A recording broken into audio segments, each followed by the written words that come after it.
যারা আন্দোলনে ছিলেন, আন্দোলনে আছেন, এবার নতুন করে পূর্ণ কর্মবিরতির ডাক দিলেন। তাদের যুক্তি কি, তারা কি বললেন, দুজন ডাক্তারি পড়ুয়া, তাদের বক্তব্য দেখাবো। ক্ষেত্রে চালু সিন্ডিকেটের মাথাদের বিরুদ্ধে কোনো এনকোয়ারি কমিটি তৈরি হয়নি। কলেজে কলেজে আরডিএ এবং স্টুডেন্টস কাউন্সিল তৈরির জন্য কোনো উদ্যোগ সরকারের পক্ষ থেকে নেওয়া হয়নি। এমত অবস্থায় বাধ্য হয়েই আমরা আজ থেকে পূর্ণ কর্মবিরতি অর্থাৎ ফুল সিজওয়ার্কে ফিরছি। সরকারের পক্ষ থেকে সুরক্ষা, রোগী পরিষেবা ও ভয়ে রাজনীতির প্রশ্নে নিম্নলিখিত বিষয়গুলিতে সুস্পষ্ট পদক্ষেপ না পাওয়া অবধি আমরা পূর্ণ কর্মবিরতি চালিয়ে যেতে বাধ্য হব। আমাদের কর্মবিরতি যাওয়ার যে পূর্ণ কর্মবিরতি যাওয়ার যে সিদ্ধান্ত, সেই সিদ্ধান্ত হয়তো আপাতত দৃষ্টিতে সুপ্রিম কোর্টের জায়গা থেকে বিচার করা উচিত। পাশাপাশি আমরা যেটা বলতে চাইছি সেটা হচ্ছে এটাই যে সিবিআইয়ের যে তদন্ত প্রক্রিয়া চলছে, সেই তদন্ত প্রক্রিয়ার আজকে 38-39 দিন অতিবাহিত হচ্ছে। তারপরেও আজকে ময়নাতদন্ত নিয়ে কোশ্চেন উঠছে, কেন এফআইআর করা হলো না এই নিয়ে কোশ্চেন উঠছে। 9ই আগস্টকে কেন্দ্র করে দোষীদের অবিলম্বে যদি গ্রেপ্তার করা না হয়, এই ঘটনার মোটিভ যদি সামনে না আসে, তাহলে আমরা কিভাবে এই ক্যাম্পাসের মধ্যে সুরক্ষিত বোধ করতে পারি? তাহলে এই দুটো জায়গা থেকে আমাদের কর্মবিরতির সিদ্ধান্ত।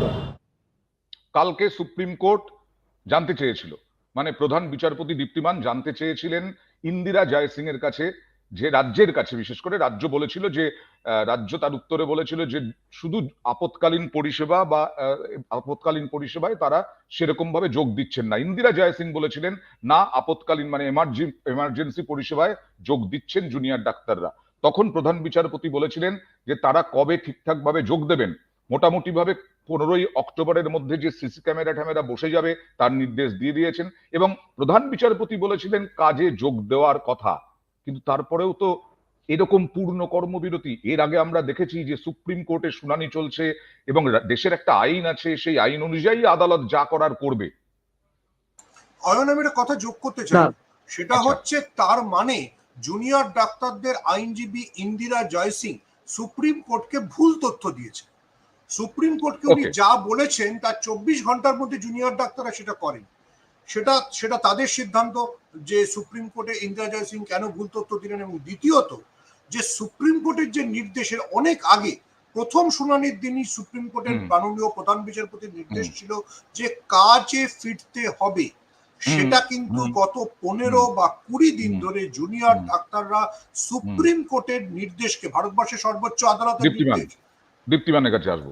আমি আমি আমি একটু রেকটিফাই করে দিই সুমনদাকে, যে এই গত যে সোমবার শুনানি হলো, তার আগের শুনানিতে প্রধান বিচারপতি একটা মন্তব্য করেছিলেন, যে একটা ডেট দিয়েছিলেন যে বিকাল 5টার মধ্যে যদি এই বিষয়গুলো, নিরাপত্তার কতগুলো বিষয় বলেছিলেন, সেগুলো যদি ঠিক হয়, বিকাল 5টার মধ্যে যদি জুনিয়র ডাক্তাররা কাজে না ফেরেন, তাহলে সেক্ষেত্রে রাজ্য সরকার ব্যবস্থা নিতে পারে। এই কথাটা বলেছিলেন, জুনিয়র ডাক্তারদের ডিরেক্টলি ফেরার কথা বলেননি। আর দ্বিতীয় হচ্ছে, সুমনদা একটা রেফারেন্স দিল যে বালুরঘাটে বিনা চিকিৎসায় মৃত্যু হয়েছে। সুমনদার একটা কথার সঙ্গে আমি একমত, যে অত্যন্ত প্রান্তিক মানুষরা সমস্ত সরকারি হসপিটালে চিকিৎসা করাতে আসেন, তাদের চিকিৎসা বিভ্রাট হচ্ছে কিছুটা, এটা নিয়ে সন্দেহের অবকাশ নেই। কিন্তু বালুরঘাটের যে তথ্যটা দিল, সেই তথ্যটা সম্পূর্ণ ভুল। তার কারণ হচ্ছে বালুরঘাটে কোনো মেডিকেল কলেজই নেই। তাহলে মেডিকেল কলেজ যেখানে নেই, সেখানে জুনিয়র ডাক্তার থাকার সম্ভাবনা বা প্রয়োজনীয়তা নেই, বা জুনিয়র ডাক্তাররা সেখানে থাকেন না। তাহলে সেই ক্ষেত্রে জুনিয়র ডাক্তারদের মানে কর্মবিরতির কারণ মৃত্যু হওয়ার ঘটনাটা কিন্তু ঠিক না, কারণ তার পরিবারের লোকরাই সম্পূর্ণ এই স্টেটমেন্টটা দিয়েছেন বালুরঘাটের ক্ষেত্রে। হ্যাঁ, এটা ঠিকই যে যদি চিকিৎসা ক্ষেত্রে জুনিয়র ডাক্তাররা, কারণ জুনিয়র ডাক্তাররা একটা চিকিৎসা ব্যবস্থার পিলার, এটা নিয়েও কোনো সন্দেহ নেই, কিন্তু সব যে এসেনশিয়াল সার্ভিসগুলো যে জুনিয়র ডাক্তাররা দেয়, সেটাও বোধহয় ঠিক তথ্য নয়। তার কারণ অনেকগুলোতে জুনিয়র ডাক্তার থাকেন না বা থাকতে পারেন না, তাদের কোয়ালিফিকেশনের কারণে। মনে হয় দীপ্তিমান ভুল করছেন। এটা এই সময় কাগজের খবর আমি স্ক্রিনে নিয়ে আসছি, বালুরঘাট জেলা হাসপাতালে নিয়ে যাওয়া হয়েছে। বালুরঘাটে জেলা হাসপাতাল আছে, সেখানেই এই ভদ্রলোকের না, মেডিকেল কলেজ নেই, মেডিকেল কলেজ নেই, এবং ওদের একটা জেলা হাসপাতালে সিনিয়র ডাক্তাররাও কাজ করছেন না। আচ্ছা, জেলা হাসপাতালে জেলা না, senior সেটাই হাসপাতালে জানি ডাক্তাররা না। কাজ করছেন না। ডাক্তাররাও কাজ এই করছে যে না। এই যে আমি বলি দীপ্তিমান, বালুরঘাট না থানার দীপ্তিমান আমি পুলিশ বলি দিয়ে যে পরিস্থিতি ব্রিটের সুপ্রিম পুত্রবধূ কোর্ট যদি পূজা বলে না সরকার না বলেন যে মানে আমি বিকেল, আমি যে কোনো কারণে আমি বলছি দীপ্তিমান, সুপ্রিম কোর্ট যদি বলে থাকে, বলেছে সুপ্রিম কোর্ট, তুমি যেটা উল্লেখ করলে, বিকেল 5টার মধ্যে রাজ্য সরকার যদি কর্মবিরতি তুলে না নেন, এটা কিন্তু বলেছিলেন, কর্মবিরতি যদি তুলে না নেন হ্যাঁ, তাহলে রাজ্য সরকার যদি অ্যাডভার্স রাজ্য অ্যাকশন সরকার নেয় ব্যবস্থা নিতে হবে। তাহলে সুপ্রিম কোর্ট কিছু বলবে হ্যাঁ, না, তা তাহলে রাজ্য সরকার সুপ্রিম নিক কোর্ট না। কিছু বলবে আমরা তো তার বলছি মানেই তো কর্মবিরতি তুলে নেওয়ার কথা। রাজ্য সরকার যদি তাদের নিজস্ব ক্ষমতার পরিবৃত্ত থেকে মনে করে যে আমরা কোনো অ্যাকশন নেব, অ্যাডভার্স অ্যাকশন নেব, তো নিতেই পারে। সেক্ষেত্রে না, জুনিয়র রাজ্য ডাক্তাররা সরকার বা এই সাধারণ মুহূর্তে মানুষ কি কি মনে হয়, সিদ্ধান্ত নেবে সেটা রাজ্য তাদের ব্যাপার। সরকার কি এই মুহূর্তে মনে হয় এরকম ব্যবস্থা না নেওয়ার জায়গায় আছে? যে পরিস্থিতি, যে গণ না, আন্দোলন আমি আমরা তো দেখেছি সেটাই রাস্তায় বলছি। নেমে না না এসেছে। না, এক্স্যাক্টলি এই গণ আন্দোলনটার কারণটা তো খুঁজে বের করতে হবে কেন হয়েছে। আমি আমি আমি যেমন বলার চেষ্টা করি, যেমন এই যে সুবর্ণ গোস্বামী যিনি সিপিএম এর ডাক্তার নেতা হিসেবে পরিচিত, তিনি মিটিং এর সামনে দাঁড়িয়ে যে বাইটটা দিলেন আপনাদের প্রতিনিধিকে দিলে হয়, সেটা যদি সত্যি হয় তাহলে আপনাদের টেলিভিশনে আমি সকাল থেকে দেখছি যে বর্ধমান হাসপাতালে উত্তেজনা। বর্ধমান হাসপাতালে উত্তেজনা কেন? বর্ধমান হাসপাতালে রোগীরা এসে পরিষেবা না পেয়ে ফেরত চলে যাচ্ছে বলে উত্তেজনা। হুম হুম হুম। সুবর্ণ গোস্বামী যিনি সিপিএম এর কার্ড হোল্ডার, তিনি পরিষ্কারভাবে মিথ্যে কথা বলছেন। বর্ধমানে না, কোনো উনি তো স্বাস্থ্য বলছেন যে পরিষেবা হচ্ছে না। সিনিয়র ডাক্তাররা কাজ করছেন, যদি করার পরে মিছিল যোগ দিচ্ছেন। মানে তারা এত কাজ করছেন সুবর্ণ গোস্বামীরা, যে সেই জন্য বর্ধমান হাসপাতালে এই ঘটনা ঘটছে, সেই জন্য ওকে, রাজ্যের বিভিন্ন আমি আসবো। হাসপাতালে এত লোক মারা গেছেন। দীপ্তিমান শেষ করুক। না, প্রথম কথা হচ্ছে অয়ন, আমি তোমাকে একটা কথা বলি, আমি সুমনদার এই কথাটা মানছি যে কর্মবিরতিতে স্বাভাবিকভাবেই সমস্যা হয়, কিন্তু পশ্চিমবঙ্গের এই হসপিটাল ছাড়াও আরো অনেকগুলো সরকারি দপ্তর আছে। আমরা এই সব সরকারি দপ্তরগুলোতে কি দ্রুততার সঙ্গে কর্ম হয় বা কাজ হয় এটা আমাদের সম্যক অভিজ্ঞতা আছে। আমরা দেখেছি যে এই সরকারি কাজগুলোতে দীর্ঘসূত্রিতা সিপিএম এর আমল থেকেই কন্টিনিউ হয়েছে। তারপরেও 2011-র পর থেকেও মমতা বন্দ্যোপাধ্যায় বিভিন্নভাবে এটা চেষ্টা করেও কিন্তু ফেরাতে পারেনি। তার কারণ হয়েছে যে প্রত্যেকটা জায়গায় এত ইউনিয়নের দাপাদাপি, এবং সেই ইউনিয়ন গুলো স্বাভাবিকভাবেই সেই সময় যারা সিপিএম এর ইউনিয়ন ছিল তারা কনভার্ট হয়ে আজকে তৃণমূলের ইউনিয়নে পরিণত হয়েছে। তো সুতরাং সরকারি স্তরে খুব একটা কাজকর্ম যে খুব ভালো পরিমাণে খুব দ্রুততার সঙ্গে হয় এটা বোধহয় ঠিক কথা নয়, এবং এই ওকে, এই এই পুরো মানলাম, বিষয়টারই ঠিক কিন্তু করা উচিত। সুপ্রিম আমি কোর্ট যেরকম বলার মনে করি, পরেও। এই যে লাস্ট একটা লাইন বলে শেষ করবো, হুম হুম হুম। একটা লাস্ট লাইন করে বলে শেষ করবো। হ্যাঁ এই যে হ্যাঁ হ্যাঁ। ডাক্তারদের যে বক্তব্য যে রোগী কল্যাণ সমিতি ভেঙে দেওয়ার দরকার, বা যেটা নিয়ে একটা বিরাট সমস্যা তৈরি হয়, জুনিয়র ডাক্তাররা সেটা ফেস করে, যে এই যে সেন্ট্রাল রেফারেল সিস্টেম বা ডিজিটাল বেড মনিটরিং সিস্টেম, এইগুলো কেন সরকার ইন্ট্রোডিউস করছে না? এইগুলো করলে একটু নিরাপত্তা বাড়ালে, একটু তাদের পাশে মুখ্যমন্ত্রী যদি একটু যে মমতার কথা, যে মমতার ছবির কথা তিনি বলেছিলেন, দেখাচ্ছিলেন, আরেকটু মমতা নিয়ে তিনি পাশে দাঁড়ান না, তাহলেই তো এই সমস্যার সমাধান হতে পারে। এবং যারা দোষী, বেশ, দেখা যাক এই কালকে এই এই সুপ্রিম এই কোর্ট, যে ঘটনাটা ঘটেছিল তার জন্য যারা আসল দোষী তাদের শাস্তি দেওয়া হোক। দেখাই।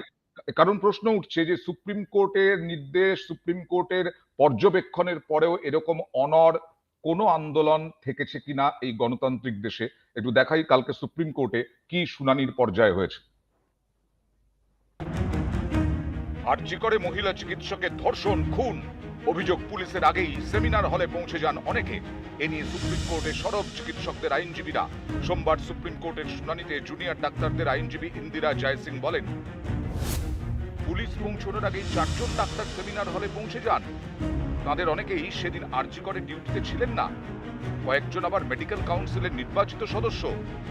তাদের যাওয়ার কোনো কারণও ছিল না। এটা শুধু ধর্ষণ এবং খুন নয়। সিনিয়র ডাক্তারদের আইনজীবী করুণানন্দী বলেন, যারা সেমিনার হলে গিয়েছিলেন তারা এখনো ক্ষমতায়। এর থেকেই থ্রেট কালচারের কথা আসছে। তদন্ত চলা পর্যন্ত কি তাদের সাসপেন্ড করা যায়? এরপর জুনিয়র ডাক্তারদের আইনজীবী বলেন, যারা তদন্তের আওতায় রয়েছেন তাদের অনেকে এখনো আরজি করে চাকরি করছেন।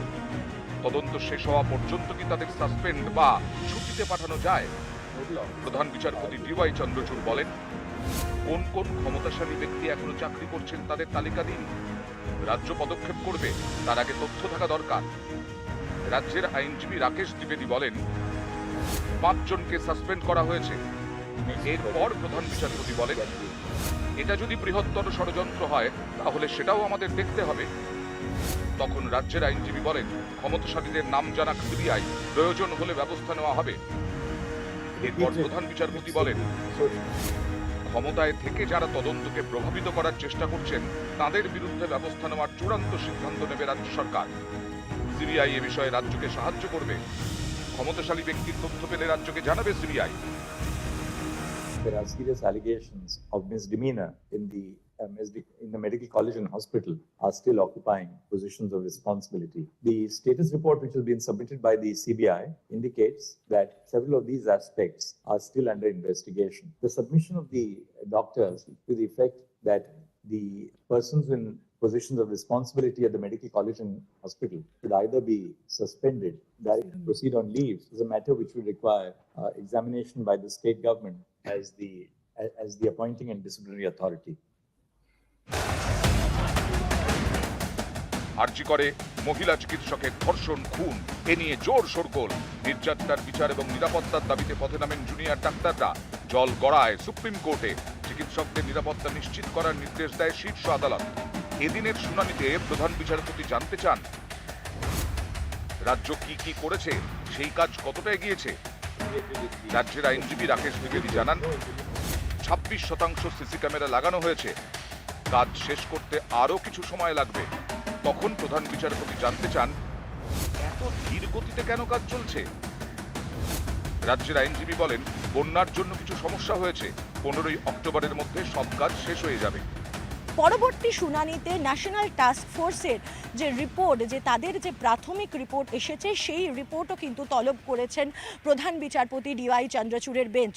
এখন দেখার যে এই তদন্ত কোন দিকে এগোয় এবং এই তদন্তের পরিপ্রেক্ষিতে কোনো লার্জার কনস্পিরেসি বা বৃহত্তর কোনো ষড়যন্ত্র উঠে আসে কিনা। ক্যামেরায় অপ্পু পাঠকের সঙ্গে মৈত্রী ভট্টাচার্য, নিউজ 18 বাংলা, নয়াদিল্লি। দীপ্তিমান, আমি এখানেই বলছিলাম যে রাজ্য ব্যবস্থা নেবে। প্রধান বিচারপতি বলছেন সিবিআই সাহায্য করতে হবে, সিবিআইকে সাহায্য করতে হবে, রাজ্যকে দিতে হবে। তো এই ক্ষেত্রে 1 নম্বর 2 নম্বর হচ্ছে নিরাপত্তা নিয়ে যে আস্তে আস্তে ধীরে ধীরে, যেটা ছিলই না, যেটা একেবারে ছিল না, সেই কারণেই এই ধরনের ঘটনা ঘটেছে। ব্যাপক একটা নোংরা জঘন্য কাণ্ড ঘটেছে। কিন্তু একটু কি সময় রাজ্য সরকারকে দেওয়া উচিত নয়? না, যেটা ডাক্তাররা আজকে আমি দেখলাম প্রেস কনফারেন্সে বা গতকালকে প্রেস কনফারেন্সে যারা বলছিল যে সাইন ডাইরেক্টিভ গুলো হয়েছে সেগুলো কিন্তু এখনো অবধি কোনোটাই ইমপ্লিমেন্ট হয়। এটাই কিন্তু ওদের কর্মবিরতি যেটা মূল কারণ বলেছে, যে মুখ্যমন্ত্রীর সঙ্গে এবং স্বাস্থ্য সচিবের সঙ্গে, মুখ্য সচিবের সঙ্গে মিটিং এর পর যে ডাইরেক্টিভ গুলো সাইন করা হয়েছিল সেগুলোর কোনো ইমপ্লিমেন্টেশন 1% ইমপ্লিমেন্টেশন হয়। এটাই কিন্তু ওদের মূল বক্তব্য। তা আমার একটাই বক্তব্য, দেখো বিচারের মতন করে হবে, তদন্ত প্রক্রিয়া হচ্ছে এবং তদন্ত নিয়ে আজকে সিবিআই দপ্তর অভিযান করেছে, সিবিআই কে নানা রকম কথা বলেছে, কিন্তু এই তদন্তটা ভীষণ জটিল একটা তদন্ত। তার কারণ হচ্ছে একটা ইনস্টিটিউশনাল দুর্নীতির পরিপ্রেক্ষিতে একটা খুন হয়েছে। সুতরাং এই তদন্তটা একেবারে সরাসরি মার্ডারের মতন নয় যে কেউ কাউকে গুলি করেছে, এরকম ধরনের তো ঘটনা নয়। তো অতএব সময় লাগবে, এটা শিক্ষিত ডাক্তারবাবুদের বোঝা উচিত।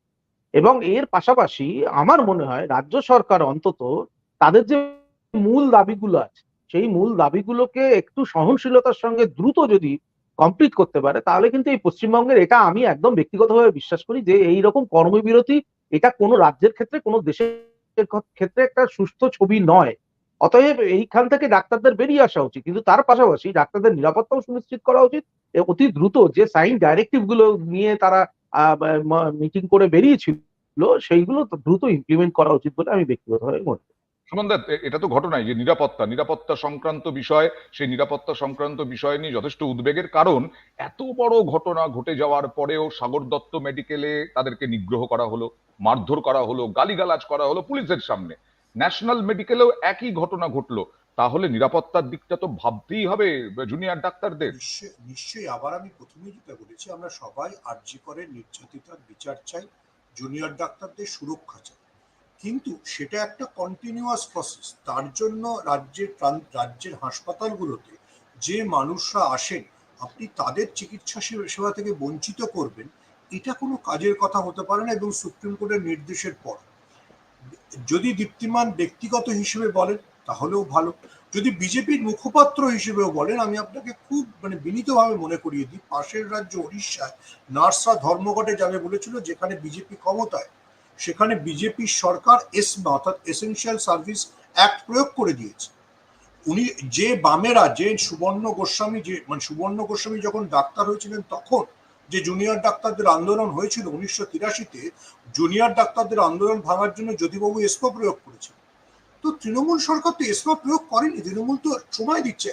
একবারও কেউ বলছে না যে স্বাস্থ্য ব্যবস্থা পুরোটাই একদম এমন একটা অমৃতকালের মধ্যে দিয়ে যাচ্ছে যে সব ঠিক ছিল। কিন্তু আপনার স্বাস্থ্য ব্যবস্থায় যে ত্রুটিগুলো রয়েছে, তার জন্য আপনি যে কোটি কোটি মানুষ, দেখুন আমাদের সরকারি হাসপাতালে কত লোক আসে, আমার ধারণা সেটা অধিকাংশ লোকই জানেন না। কেন সাগর দত্ততে বিক্ষোভ হচ্ছে, কেন রামপুরহাটে বিক্ষোভ হচ্ছে, কেন বর্ধমানে বিক্ষোভ হচ্ছে? কারণ হাজারে হাজারে লাখে লাখে লোক আসেন, তারা ফেরত যাচ্ছে, তারা কোনো চিকিৎসা পাচ্ছেন না। এইটা যদি আমরা না বুঝি, তাহলে এইটা কিন্তু আমাদের সমাজের জন্য সবচেয়ে বড় চ্যালেঞ্জ হয়ে যাবে, এলিট ভার্সেস প্রান্তিক মানুষের লড়াই। এই পুরো সংগ্রামটা কিন্তু কলকাতা শহরের কলেজ স্ট্রিট থেকে গড়িয়াহাটে সীমাবদ্ধ থাকবে। প্রান্তিক মানুষরা প্রতিদিন মনে করবেন যে তাদের অবহেলা করা হচ্ছে। এবং আমি খুব নাম, যেহেতু সুবর্ণ গোস্বামী বাইট দিয়েছেন, সুবর্ণ গোস্বামী বর্ধমান লোকসভা কেন্দ্র কারো বর্ধমান বিধানসভা কেন্দ্র দাঁড়িয়ে জিততে পারবেন। ফলে এই কারণ বর্ধমানের যে প্রান্তিক মানুষ, তারা কিন্তু মনে করবেন না যে তাদের অধিকারের সঙ্গে কোনোভাবে সুবর্ণ গোস্বামী বা ফয়াজ খানরা জাস্টিস করছে। সেই জাস্টিস না করাটা কিন্তু উই ওয়ান্ট জাস্টিসের পাশে আরেকটা স্লোগান হবে, প্রান্তিক মানুষের জন্য জাস্টিস, যারা চিকিৎসা পাচ্ছেন। ঠিকই তো, জুনিয়র ডাক্তারদের জন্য হাসপাতালে সিসিটিভি লাগাতে হবে, কিন্তু মুখ্য সচিবের এখন কি ভূতনির চর সামলানোটা বেশি জরুরি দায়িত্ব, না সাগর দত্ত সব সিসিটিভি লাগলো কিনা সেটা ভাবার দায়িত্ব? ভূতনির চরে কত মানুষ বাস করেন, আর রাজ্যের টোটাল জুনিয়র ডাক্তার দীপ্তিমানের পরিসংখ্যান যদি আমি নিই 7,200, কোনটা বেশি প্রায়োরিটি? আপনাকে তো যে কোনো রাষ্ট্র চালানোর জন্য প্রায়োরিটি ভাবতে হয়। আপনি কি ভূতনির চরকে উপেক্ষা করে মুখ্য সচিব দাঁড়িয়ে থাকবেন যে সাগর দত্ত হাসপাতালে সমস্ত সিসিটিভি লাগানো হলো কিনা, যে ভূতনির চর জানেও না যে তার উৎসব সে পালন করতে পারবে কিনা? আপনি আর প্রান্তিক মানুষকে অবহেলা করে কত সেলিব্রিটি প্রমোট করবেন? দীপ্তিমান, আমাদের দেশে কোনোটাই রাজনীতির বাইরে নয়, এবং সব ক্ষেত্রেই রাজনীতিতেই আবদ্ধ থাকে পুরো বিষয়টা। কোথাও কি মনে হচ্ছে বিজেপি মনে করছে যে এখান থেকে সিপিআইএম বাম অতি বাম তারা ফায়দা লোটার চেষ্টা করছে, এবং লাভ নেই দেখে বিজেপি সরে এসেছে। এবং যেহেতু শহরের মধ্যেই আবদ্ধ থাকছে, তৃণমূল ভাবছে যে আগামী এমনিতেই পুরো এলাকাগুলোতে তৃণমূল ভালো করেনি লোকসভায়, বিধানসভাতে সেই ভোটটা আরো কি গেল, কিন্তু গ্রামের ভোটটা গেল না, তৃণমূলের একই রকম রয়েছে, কারণ গ্রামে সেরকম প্রভাব পড়েনি। এই রকম রাজনীতির জাঁতা কলেই কি পড়ে থাকছেন প্রান্তিক মানুষরা? দেখো, ফ্যাসিজমের সঙ্গে যখন দুর্নীতি একটা জায়গায় মিলিয়ে যায়, যখন সরকারের মধ্যে সেগুলোর অনুপ্রবেশ ঘটে, তখন এই ঘটনাগুলো ঘটাটা খুব স্বাভাবিক। আমি এসমা জারি করার কথা, উড়িষ্যার কথা সুমনদা বলছিলেন, কিন্তু ওখানকার পরিস্থিতি আর এইটার পরিস্থিতি, যেটা কজ অফ সিজ ওয়ার্ক, সেটা কিন্তু সম্পূর্ণ ডিফারেন্ট। ওখানকার একটা অন্য ইস্যু নিয়ে হচ্ছে, এই ইস্যুটা অনেক সাংঘাতিক। তার ফলে না হলে মমতা বন্দ্যোপাধ্যায় এখানেও এসমা জারি করে দিতেন এতদিন করার মতন অবস্থা থাকলে। এখন দেখো, এই আন্দোলনটার সঙ্গে অন্তত সাধারণ মানুষ, আমি একজন সাধারণ মানুষের প্রতিনিধি হিসাবে বলতে পারি যে